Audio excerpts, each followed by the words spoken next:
It's a lot of trust back then, yeah. Those were simpler times, I think. I just feel like we may be going back to that, by the way. But in a way, good, because when I read things like the foundations of capitalism are shattering, I'm like, maybe we need that. Maybe we need some time where we're walking around with a donkey with pots clanging on the sides.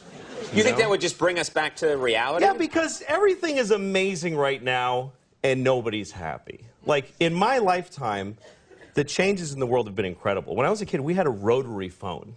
We had a phone that you had to stand next to, and you had to dial it. Yes. You realize how primitive? You're making sparks in a phone, and you actually would hate people with zeros in their numbers because it was more like, oh, this guy's got 2 zeros. Screw that guy. Why do I want to? Yeah. And then if they called and you weren't home, the phone would just ring lonely by itself. And then if you wanted money, you had to go in the bank for when it was open for like 3 hours. You had to stay in line, write yourself a check like an idiot. And then when you ran out of money, you just go, well, I can't do any more things now.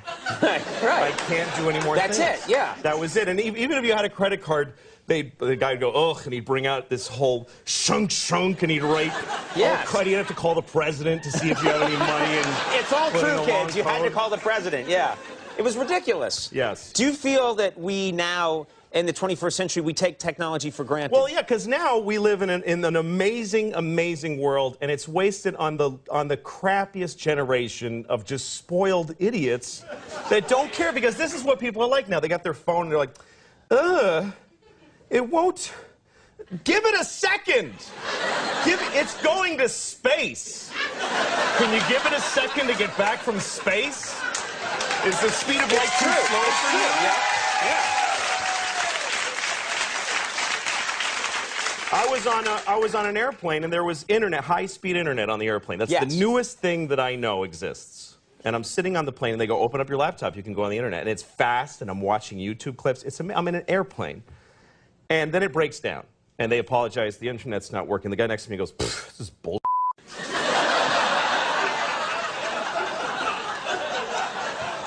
Like, how quickly the world owes him something he knew existed only 10 seconds ago.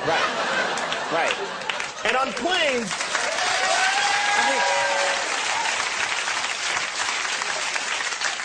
flying is the worst one, because people come back from flights and they tell you their story. And it's like a horror story. They act like their flight was like a cattle car in the 40s in Germany. That's how bad they make it sound. Right. They're like, it was the worst day of my life. First of all, we didn't board for 20 minutes. Right. And then we get on the plane, and they made us sit there on the runway for 40 minutes. We had to sit there. Oh, really? What happened next? Did you fly through the air incredibly like a bird? Did you partake in the miracle of human flight, you non-contributing zero, that you got to fly? You're flying! It's amazing. Everybody on every plane should just constantly be going, oh my God! Wow! Yes! You're flying. You're sitting in a chair in the sky. Yes. Yeah, that's right. Now, Louis... But it doesn't go back a lot. and it's not really... You know, here's the thing. People, like, they say there's delays on flights. Yeah. Delays, really? New York to California in 5 hours. That used to take 30 years to do that, and a bunch of you would die on the way there and have a baby. You'd be a whole different group of people by the time you got there.